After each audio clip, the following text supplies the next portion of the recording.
let's talk about how common it is for the birth control pill to just be like the blanket go-to fix-all in a lot of times in conventional. It happens to so many girls I know when I was in college. So many of my friends had heavy periods or whatever. Forget about not wanting to be pregnant. And I was told, don't worry about it. There's no side effects, really. It's only that you don't get your period, or it's not going to be as heavy, and you won't get pregnant. It's great as long as you take the pill. Right. You don't worry about it. And it was my understanding that the pill basically tricks your body into never ovulating, so you don't get pregnant, but telling you that you are pregnant all the time. So you're in a perpetual state of almost like PMS or bloated, tender, whatever. and then I'll definitely want to get in with you about how it actually changes your chemistry with your partner and all that too. So share with us your expertise on, okay, ladies, here's what you need to know about the pill. If your daughter's on it, you're on it, whatever, this is the truth. This is what you need to know to be informally educated. Oh, wow. Well, we would need like a full day of recording for us to really get into the full pill conversation. But the bottom line is that what I think people need to know is that OBGYNs are trained to do three things. Surgery, we do a lot of surgery, and it's not just C-sections. OBGYNs do all of the pelvic surgery, hysterectomy, oophorectomy, cyst removals, whatever. We do all of that. That's 70% of our training. We do also a lot of clinical practice and maternity care, of course. And apart from surgery, we are very, very good at using pharmaceuticals, and we're very good at using specifically hormonal contraception. So you said the pill, but I'm going to throw in there the NuvaRing, which is a similar to the pill, but it goes in the vagina. It's like a flexible ring, and it releases similar hormones. There's synthetic estrogens and progesterones that are in all these devices. We have Depo-Provera, which is an injection you get every 3 months. We have the Nexplanon implant, which goes subdermally under the skin right here, between the biceps and the triceps. Those two are only synthetic progesterone, but the bottom line is that when a young woman presents to her family doctor, her primary care doc, whatever, or maybe an OBGYN at 14, and they're like, I'm starting to have these periods, but I bled through my pants in school and it's super embarrassing. But I get that. I totally get that. But instead of reassuring and perhaps changing the stigma around menstruation and teaching a young woman about how their body works, meaning the difference between menstruation and ovulation, and how there's a follicular phase, you ovulate, then you have the luteal phase, and if there's no conception, you get a withdrawal bleed because the corpus luteum stops producing progesterone, and that triggers the lining of the uterus to shed, and that you have changes in cervical position and cervical mucus and your basal body temperature. This is called fertility awareness methods. Instead of doing that, we use that 7 minutes that I said, it's condensed down to those 7-minute visits. And we say, hey, listen, you don't even have to worry about having a period. You're not going to get pregnant anytime soon, or you don't want to get pregnant anytime soon. I hear that your periods are painful and you're having all this bleeding. Don't worry about it. Let's just give you this pill. And then that young woman starts her pill or the patch or the ring or whatever else, and is on that until they're in their late 20s.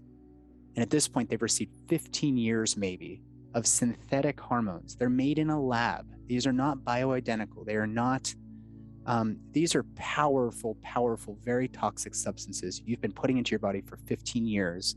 You come off the pill at 29 or 30. You're ready to start your family. And now your ovaries, your thyroid, your adrenals, your brain, everything is scrambled because it doesn't know up from down. It hasn't been cycling. You're out of phase with the moon. You've got no connection with who you are and where you're going. And now you come to a doctor and they're like, well, gosh, you're having, you're not having regular periods. So why don't we start using some other synthetic hormones to hijack your endocrine system to force your body to carry a pregnancy? So that's the experience that many women are having. By the way, that's called not hormone replacement therapy, but it's similar. It's like the IVF process or IUI, intrauterine insemination.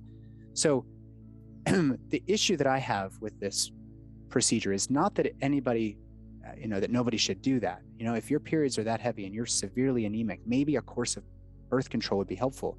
It was not intended for 15, 20 years of use. And the bigger issue is that if you're not having a regular, predictable bleed, it tells me that you're not ovulating, period. That's all that I need to know. And if you're not having regular, predictable bleeds, and some people will call this this monthly bleed a fifth vital sign. Mm-hmm. And there's something going on upstream. It could be the hypothalamus, it could be the pituitary, it could be the thyroid, it could be the adrenals, it could be the ovaries, or it could be the uterus. We don't know because nobody ever looked. And now you want to get pregnant. Now you do want to get pregnant. And you've been taught that if a penis comes anywhere near you, you're going to get pregnant. But now you've been trying for a year or two, and we don't know why you're not getting pregnant. We don't know why. But I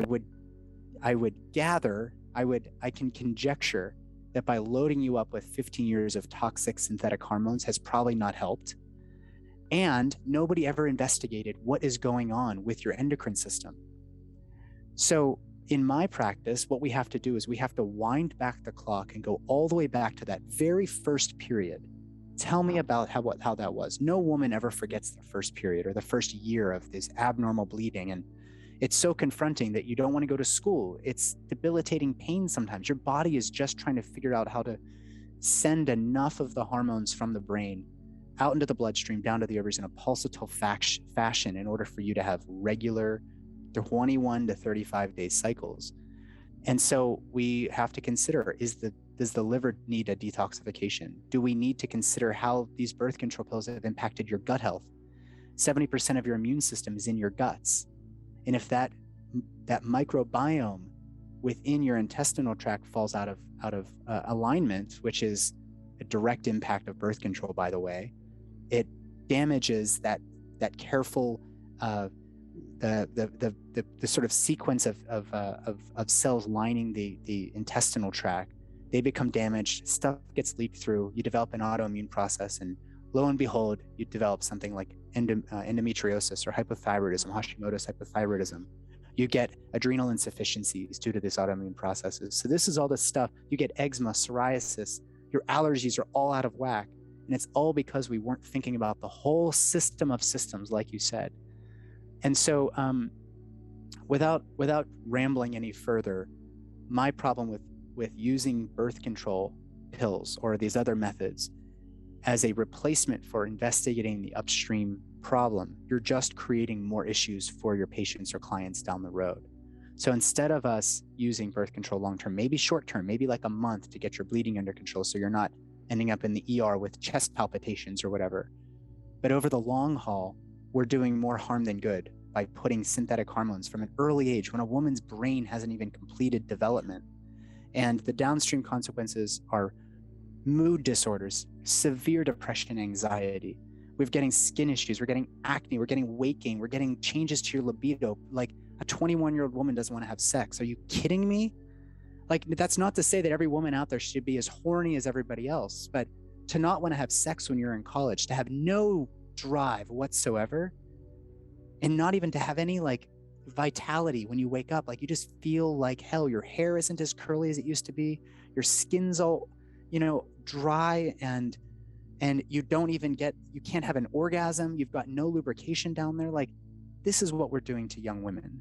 And so there's no right or wrong answer to this question, Amy, but I think that we at least need to put the brakes on once in a while and consider what are the downstream or upstream consequences of using synthetic hormones in our young women in our society.